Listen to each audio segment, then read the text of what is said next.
C'est la troisième canicule de l'année en France. Déjà, il fait très chaud, l'air est très sec, les sols sont asséchés et on se pose tous un peu la question de comment on va faire pour y résister, s'y adapter et lutter en fait contre le dérèglement climatique qui n'a jamais été autant présent. Et donc pour en discuter plus particulièrement en Limousin, on accueille aujourd'hui donc Nicolas Picard de Transition Limousine. Bonjour. Bonjour. Avant de parler un peu de la canicule et de comment s'y adapter, est-ce que tu peux te présenter l'association Transition Limousine en particulier? Et j'ai une nouvelle fois oublié de le préciser face caméra, mais l'émission est disponible en audio sur la plupart des plateformes. Les liens sont dans la description. N'hésitez pas à nous soutenir sur mediaonella.fr. Bonne écoute. Nicolas Picard, je suis cofondateur et coprésident de l'association Transition Limousine. Elle a été créée en 2022 et c'est une association qui se veut donc apartisane. Alors ça ne veut pas dire apolitique, hein.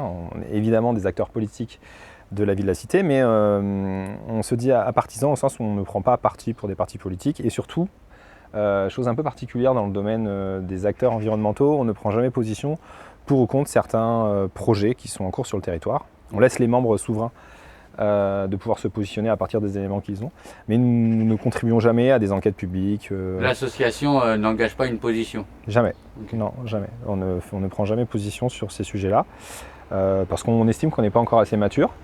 Notre travail, c'est quoi? C'est en gros de documenter tous les enjeux de la transition sur le territoire limousin, à l'aune de ce qu'on appelle un prisme systémique.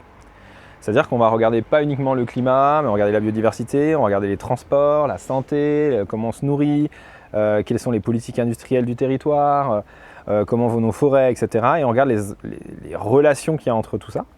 Et on va essayer de le documenter dans un premier temps, donc ce qu'on appelle une phase de diagnostic. Puis ensuite, on va essayer d'écrire, à partir de là, on va aménager des concertations et écrire des scénarios. Et enfin, on va essayer de pousser ces scénarios dans le débat public et médiatique. Avec ce qu'on appelle aussi de la mise en récit, c'est-à-dire rendre visible, palpable ce que c'est que l'état du territoire, mais également rendre désirables les solutions, les potentielles solutions qui s'esquissent, quoi. Ok, ouais, vous communiquez sur la situation, mais à la suite d'un travail, quoi. Tout à fait. On est attaché, alors un des principes c'est qu'on est attaché à la méthode scientifique, on essaie de recouper le maximum de données sur notre territoire, de les synthétiser et ensuite de les rendre accessibles au plus grand nombre. Et le plus grand nombre, c'est aussi bien les citoyens, les décideurs économiques, mais aussi les collectivités.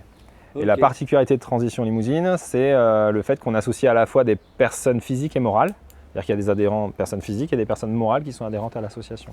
Alors du coup, les scénarios dont tu nous parles là, est-ce que tu peux peut-être un peu détailler pour le Limousin qu'est-ce qu'ils racontent?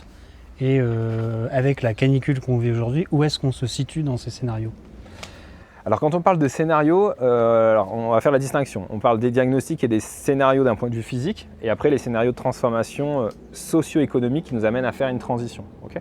Donc moi je vais vous parler plutôt aujourd'hui des scénarios plutôt climatiques dans un premier temps, et on pourrait aborder d'autres sujets sur des scénarios concernant la biodiversité, etc.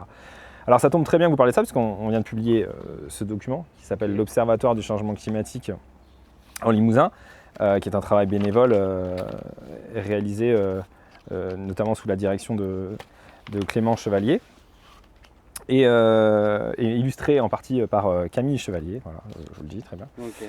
Voilà, c'est histoire de leur rendre honneur aussi à ce travail d'une très grande qualité. L'idée, c'est de comprendre qu'aujourd'hui, l'ensemble des politiques climatiques à l'échelle mondiale nous amène vers un monde à plus 3 degrés. Alors quand on dit plus 3 degrés, ça ne parle peut-être pas forcément à tout le monde, c'est de se dire que la température moyenne globale va augmenter de plus 3 degrés par rapport à l'ère pré-industrielle, donc de 1850. Okay. Mais ces plus 3 degrés, ils ont une incidence énorme, c'est qu'on va décaler tout un tas d'événements climatiques à cause de cela. C'est-à-dire que ça occasionne plus de sécheresses, plus longues, plus intenses, plus précoces. Ah oui, okay. Ça occasionne aussi des canicules, ça va occasionner des événements extrêmes qui vont avoir une probabilité d'apparaître beaucoup plus forte, d'accord, avec une intensité beaucoup plus forte. Donc dans notre tête, il vaut mieux garder l'idée de se dire qu'un monde qui se réchauffe, c'est plus d'événements extrêmes. Et à chaque fois qu'on incrémente de quelques degrés, c'est pas juste x2, c'est-à-dire si j'augmente d'1 degré, c'est pas 2 fois plus, ça peut être 4, 5 fois plus, ça dépend des éléments qu'on a. Okay. Mais donc c'est pas juste en moyenne, il fait 1 degré de plus quand il fait chaud. Ouais, exactement. Ce à quoi on s'adapterait peut-être plus facilement que des canicules comme celle-ci qui montent à 40-45. Vous et moi, si là présentement, alors déjà au moment où on tourne cette vidéo, il fait déjà très chaud. Ouais. Voilà, on a un temps assez lourd, hein, on est autour de 29-30 degrés je crois. Si on avait 1 degré d'écart, c'est pas très grave. Pour autant, vous l'avez vu récemment avec les dernières canicules, un monde qui se réchauffe, c'est des extrêmes qui vont beaucoup plus haut. Donc on va toucher les 42, 43, 44 degrés. Et la question qui se pose tous collectivement, c'est de se dire quand Limoges sera à 50 degrés. La question, qu'on soit bien clair là-dessus, c'est pas est-ce que Limoges un jour connaîtra 50 degrés, c'est quand. C'est une certitude, il y aura 50 degrés à Limoges un jour. Il n'y a pas de débat là-dessus. Hein. D'accord, c'est très clair. Donc ce que je voulais dire, c'est que donc, plus 3 degrés à l'échelle mondiale, ça représente plus 4 degrés à l'échelle française. Ouais. Et donc, en Limousin, c'est un petit peu plus, quoi. On va avoir un écart un peu plus conséquent sur la température moyenne sur nos territoires. Et comment s'explique cette différence-là d'augmentation? Alors, au sein du réchauffement mondial, c'est-à-dire Ouais. quand on regarde la planète Terre, il y a des zones qui se réchauffent plus ou moins.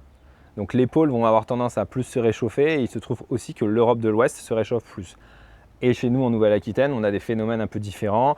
On a des influences avec le climat océanique, on a un climat aussi continental. Le Limousin a une position très particulière puisqu'on est le dernier contrefort du Massif central, enfin ça dépend de quel sens on regarde bien sûr, d'est en ouest ou d'ouest en est, mais, où on va avoir voilà, une frontière climatologique assez intéressante.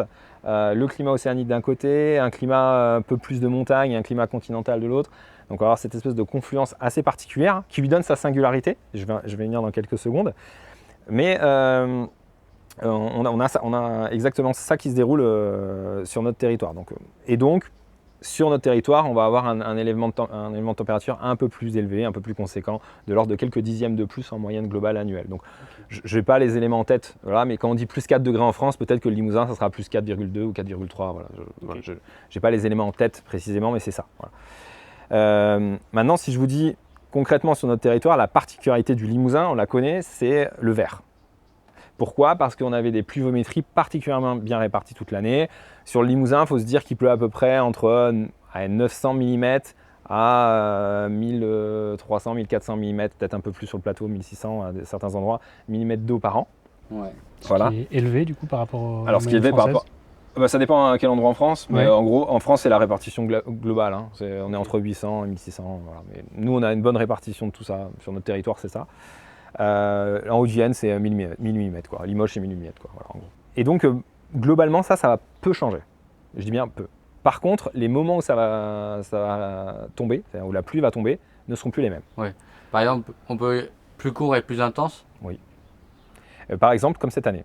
Okay, ouais. C'est-à-dire une grosse précipitation au mois de février, qui est très conséquente, et beaucoup moins de précipitations pendant l'été. Alors, je ne peux pas prédire de ce qui va arriver là, mais pour l'instant, le fin de printemps et début d'été est quand même plutôt sec. Ouais. Voilà, donc c'est ça que je vais faire. Peu de précipitations.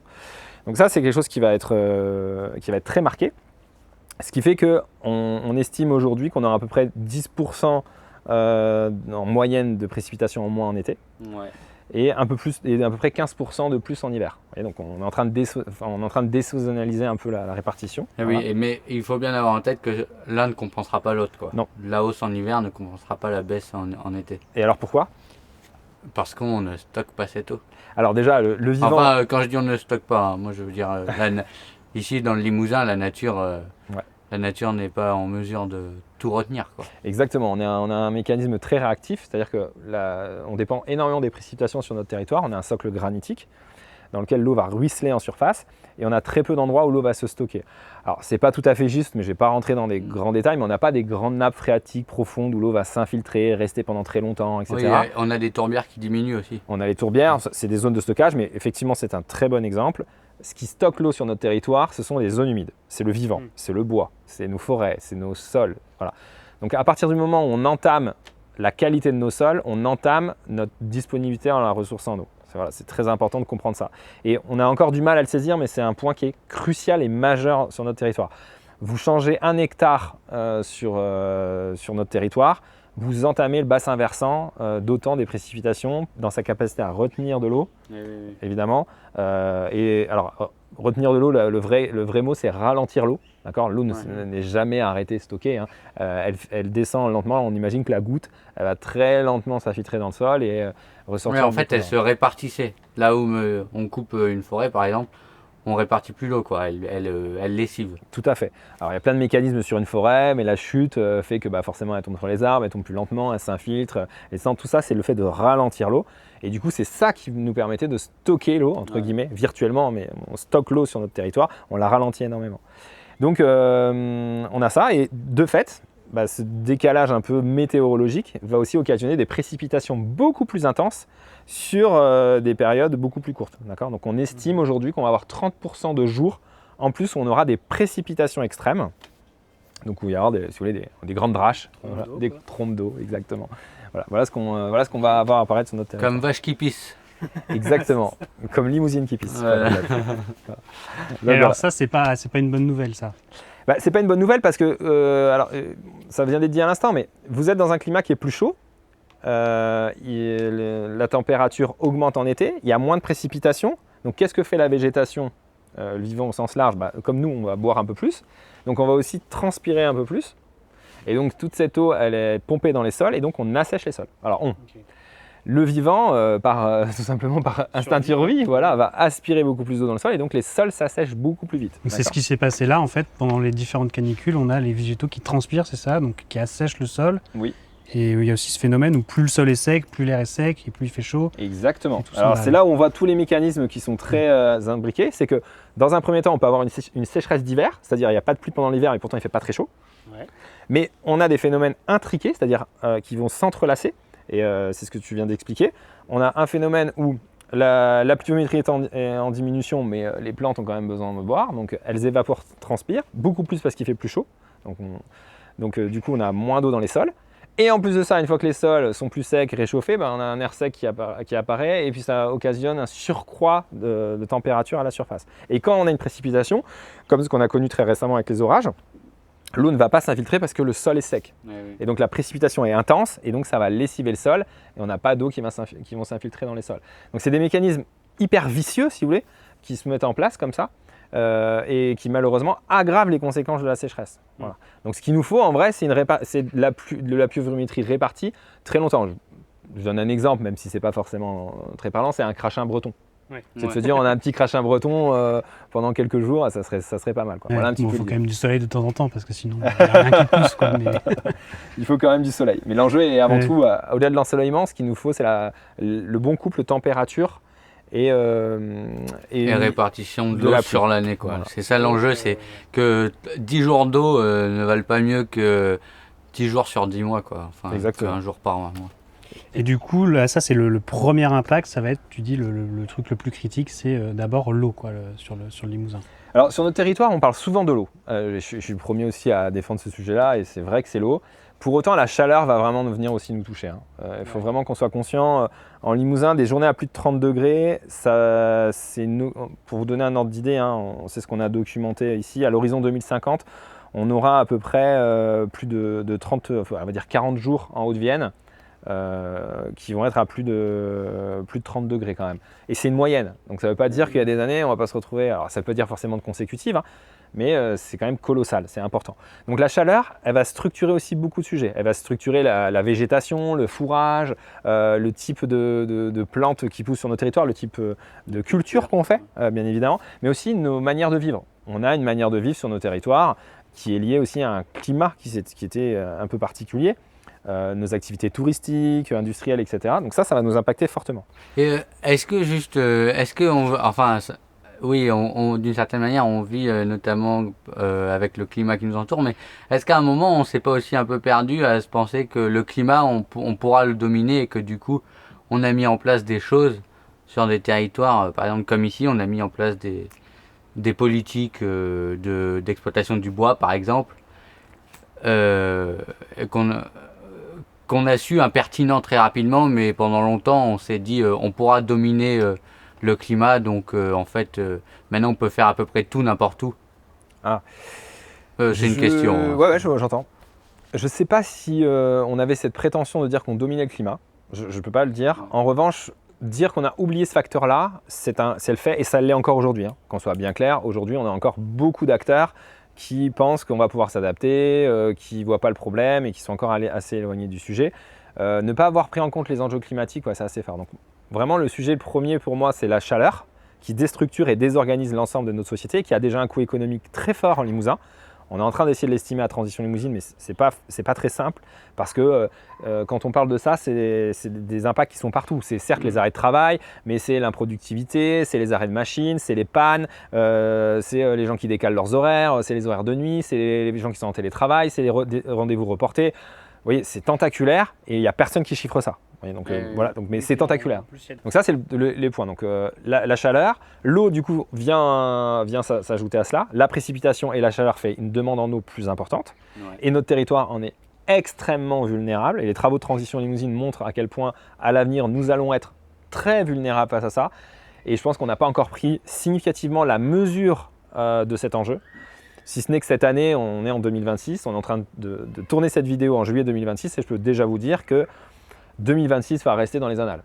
S'il n'y a pas de précipitation là jusque dans les mois d'août, qu'on soit très clair, l'année 2026, on va dire ah bah c'était une année avec une sécheresse exceptionnelle. Et malheureusement, je suis désolé de dire ça comme ça, hein, je ne veux pas être alarmiste, mais il faut aussi regarder le constat avec lucidité. Ce n'est qu'un apéritif. Eh oui. Comme on dit, c'est l'été le moins chaud des 10 prochaines années. Ça va être un des étés les plus frais. Voilà. Enfin, c'est-à-dire, en moyenne, quand vous serez en 2050, ça fera parmi des étés les plus frais. Et en 2100, ça sera sûrement l'été le plus frais, l'été 2026. Donc, c'est ça l'idée. Et après, associé à ces deux éléments, sécheresse, chaleur, il suffit d'un peu de vent. Vous connaissez sûrement la règle, voilà, vous connaissez la règle des 3-30, hein, qui dit 30 km/h de vent, 30 degrés atmosphériques et 30 degrés d'humidité atmosphérique. C'est les sécheresses. Et là, les sécheresses, les incendies. C'est les incendies. Et là, les incendies, on le sait déjà, nos massifs forestiers sont en grande vulnérabilité par rapport à cela, avec des risques, on va dire, très marqués. En gros, il faut se dire qu'à horizon 2050, on aura l'inflammabilité de nos forêts, pareil que l'arrière-pays niçois. Okay. Voilà. C'est ça qu'il faut vous dire dans votre tête. D'accord ?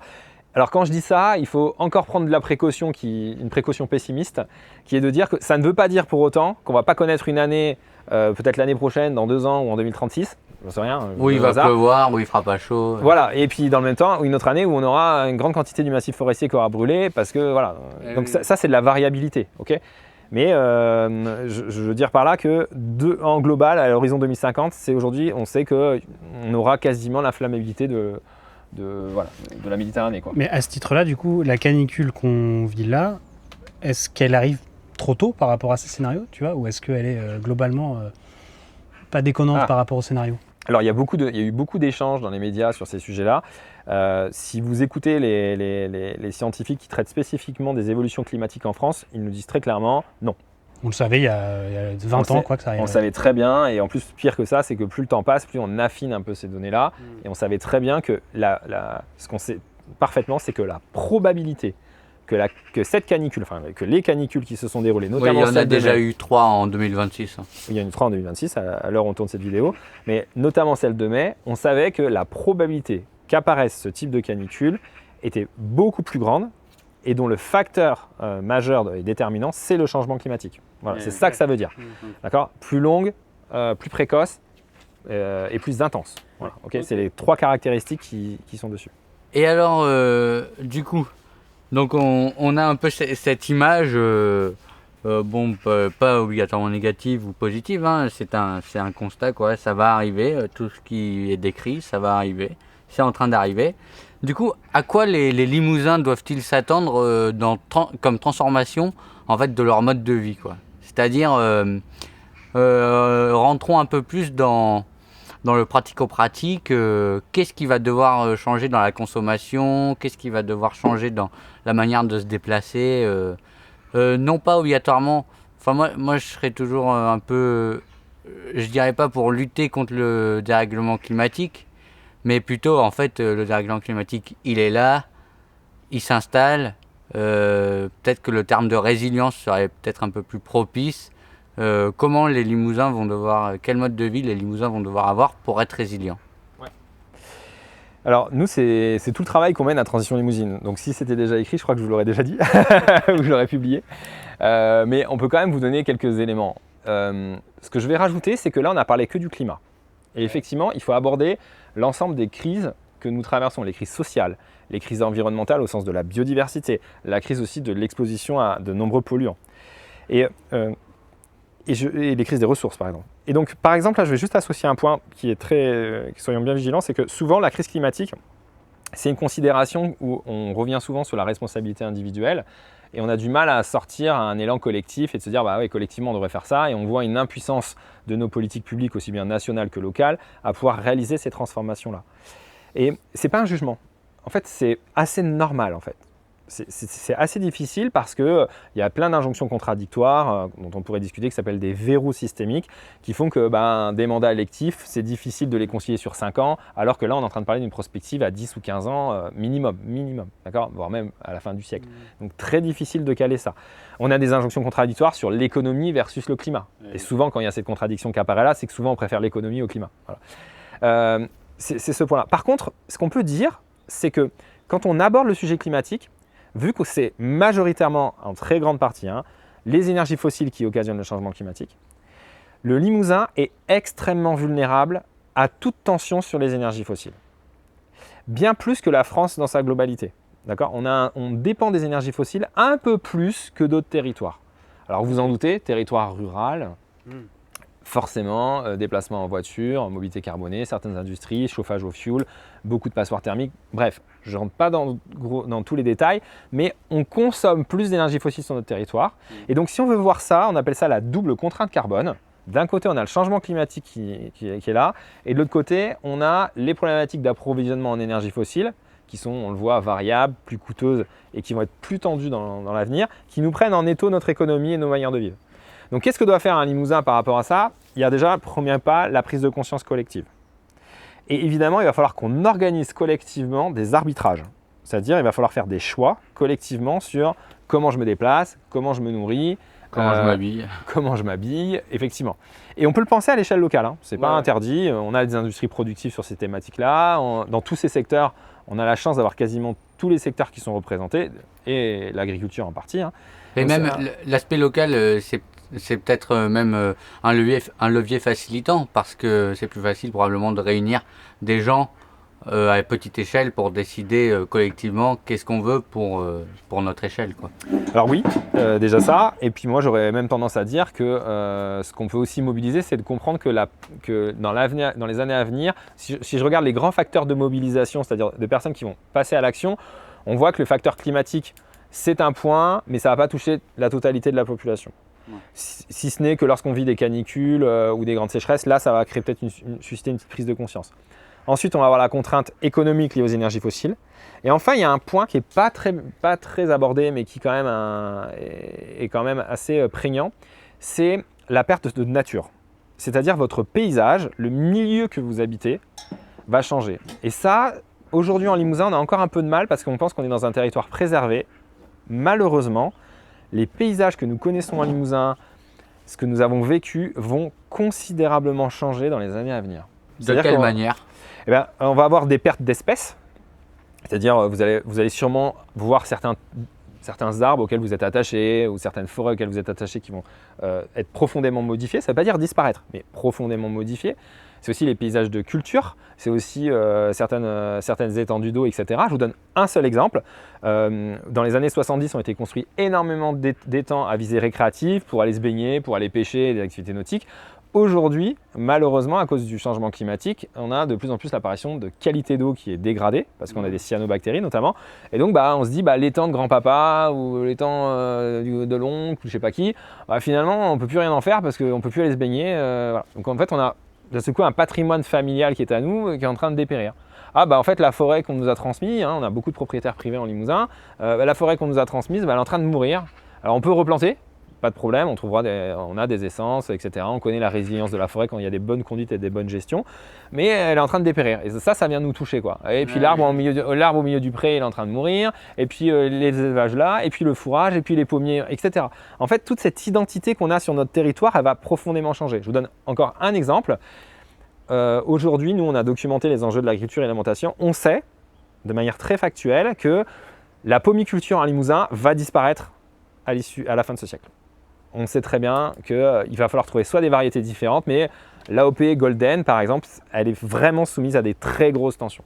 On sait aussi que la limousine va subir de très grosses tensions parce que sa capacité productive, elle est faite pour travailler dans des... Elle n'a pas été faite, mais elle a été sélectionnée sur des températures beaucoup plus clémentes. Sa température de confort d'une limousine, je vous la laisse deviner. C'est entre 5 et 15 degrés, non? Voilà, exactement. Voilà. On est plutôt autour d'une dizaine de degrés. Vous voyez, au-delà de 20 degrés, elle est en stress thermique. Oui. Vous imaginez, au-delà de 20 degrés, je parle. Donc c'est vraiment quelque chose de complètement différent. Et puis après, alors évidemment, quand vous montez à 30 degrés, c'est encore pire. Et après, on a de la mortalité qui peut apparaître. En même temps, on pourrait se dire que d'ici la fin du siècle, il y aurait peut-être qu'il s'agirait de mettre fin à l'élevage qui pollue et qui... Alors ça, c'est un sujet de société qui doit être discuté. Mais alors, est-ce que c'est fin à l'élevage? Pas forcément. Est-ce que c'est un autre élevage? Très certainement.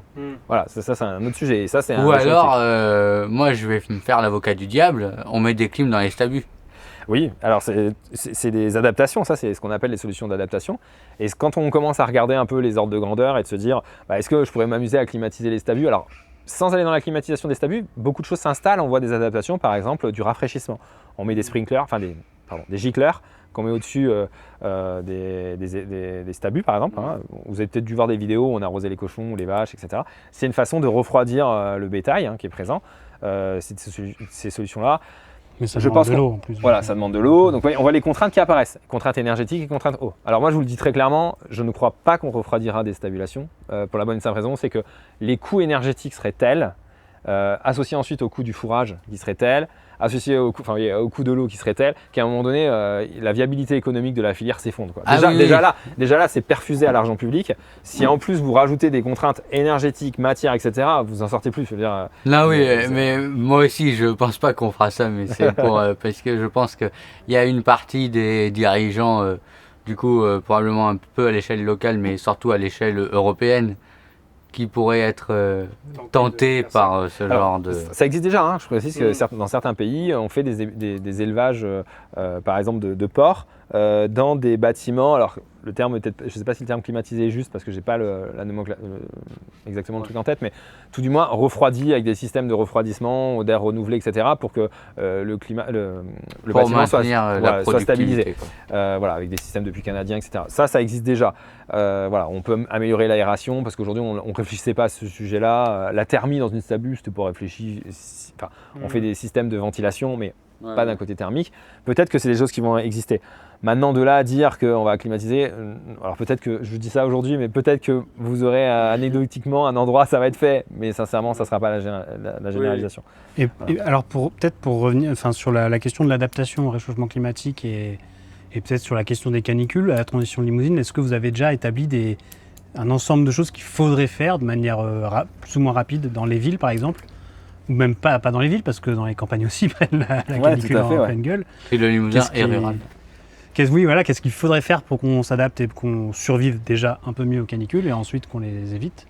On a toujours les deux volets, les deux jambes, qui ne doivent pas être dissociés. C'est l'atténuation d'un côté et l'adaptation. Okay, donc moi, je veux bien qu'on parle d'adaptation, mais il faut comprendre que vraiment, il faut le mettre avec l'atténuation. Et pas parce que notre contribution, on peut se dire « Ah ouais, mais est-ce que c'est nous le Limousin, parce qu'on diminue nos gaz à effet de serre, qui vont changer le climat du monde ?» Ça, c'est une excuse qui peut s'entendre par certains égards, mais... À l'échelle mondiale, on est quand même parmi les plus gros... Bien sûr, mais on peut se dire, est-ce que le Limousin, moi à Limoges, c'est moi qui contribue? Mais c'est toujours ça le problème, c'est que, évidemment, si on raisonne de cette manière-là, c'est des millions d'actions individuelles qui, justement, occasionnent le changement climatique. Donc, il faut bien aussi... Ou des décisions politiques bien sûr. foireuses à une échelle assez restreinte d'individus. Tout à fait, je suis tout à fait d'accord. Ça, c'est effectivement ces éléments-là. Pour autant, moi, je le dirais d'une autre manière, c'est visons l'atténuation parce que ça nous permettra d'être moins dépendants aux énergies fossiles. Donc, c'est du gain économique pour notre territoire. C'est de la souveraineté économique et c'est de la relocalisation locale. C'est la relocalisation locale, ça fait bizarre de dire ça. Pourquoi je le dis? Parce qu'on parle de relocalisation souvent avec une visée nationale. Et donc on a deux enjeux sur notre territoire, c'est de relocaliser certes de la production, mais relocaliser aussi de la consommation. Je vous donne un exemple. Aujourd'hui sur notre territoire, nous produisons moins de 8% des denrées, fruits et légumes sur l'ensemble, Limousin, Creuse-Corrèze-Haute-Vienne. On a moins de 8% de la production qui est consommée sur notre territoire. Donc on importe énormément de fruits et légumes. Donc il y a un enjeu certes de production, mais aussi de reconsommer localement ces sujets-là. Et là, regardez, on a un enjeu où on s'adapte, on va travailler des cultures, on diversifie les cultures et on permet des revenus différents, multiples à nos agriculteurs. Dans le même temps, on va défossiliser parce qu'on va dépendre un peu moins de distance d'approvisionnement et logistique plus grand. Vous voyez, donc voilà. Et donc on arrive à la fois à atténuer et en même temps à s'adapter. C'est un exemple, il y en a plein d'autres. Alors après, nous dans notre guide, on a mis plein d'éléments sur ce sujet-là. S'adapter aux chaleurs, alors il va y avoir 2 éléments et j'ai notamment déjà témoigné de ça à plusieurs reprises. Il va y avoir des enjeux, certes, d'un point de vue adaptation sur les parties urbanistiques, penser nos villes pour la circulation d'air, certes penser de manière générale à remettre la place à la végétation dans nos villes. Alors c'est là qui est un peu particulier, c'est que là aujourd'hui nous on a envie de mettre les arbres dans la ville et après dans la ville telle qu'elle est construite, alors que la réflexion devrait être inverse, c'est-à-dire on devrait plutôt mettre l'arbre, savoir de quoi il a besoin autour et construire autour de cet arbre. C'est la petite différence. Oui, sauf que les villes n'ont pas été faites comme ça. Non, pas du tout. Non. Et aujourd'hui, pour vous donner un peu aussi une image, ce qui est problématique, c'est qu'il n'y a pas une politique de végétalisation qui est à la hauteur. Et ce n'est pas le Limousin en particulier. Il y a très peu de villes. Nulle part, tu veux dire. Si, il y en a quelques-unes. Il y a quelques villes un peu emblématiques qui ont travaillé ça. Mais globalement, c'est une végétalisation qui serait tellement massive que je pense qu'on a encore du mal à l'imaginer. On est dans un jardin qui est très végétalisé, mais il faudrait avoir des rues entièrement perméables et végétalisées, avec des espaces qui sont des espèces de grands corridors hyper frais. Enfin, c'est une multiplication qui serait très intense de cela, avec aussi des enjeux patrimoniaux importants. Bah oui, parce que il faut peut-être repenser aussi les couleurs des ardoises, des toits, etc. Oui. Ça, c'est de l'adaptation. Voilà. Donc dans un premier temps, c'est de l'isolation massive. On est un territoire où il y a énormément de passoires thermiques, d'accord ? Alors la Creuse plus particulièrement, mais aussi en Haute-Vienne. Donc voilà, cette précarité-là, il faut l'adresser. Donc gros sujet de rénovation. Et évidemment, le sujet qui nous anime tous et tous, vous le savez, c'est la climatisation. Il en faudra. Il n'y a pas de choix, parce que pour maintenir nos activités, pour la santé des individus, il y en aura. Donc évidemment, il y en aura. Alors, après, comment on va l'adresser sûrement sur les publics les plus fragiles au début, puis après, à discrétion de certains espaces qui sont, ou certaines personnes qui sont plus vulnérables.